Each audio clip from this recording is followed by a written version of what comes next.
Iisang lahi ngunit ang puso'y di isa. Yo! Tatapusin ang dugo sa bawat pamilya. Ako nga pala si Haragan. Pikit mata na lang anong At may sasabihin lang ako. Sa panaginip na lang ba aasa?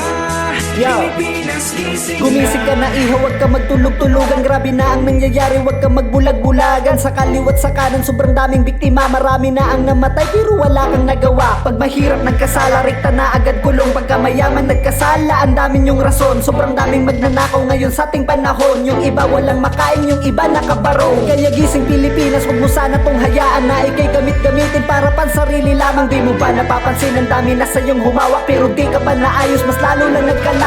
Pilipino, winawasak ng kapwa niya Pilipino para sa kapangyarihan, impluwensya mga tribo. Kaya masakit isipin mga gera't labanan, Kristiyano o Musliman, Pilipino pa rin yan. gising na.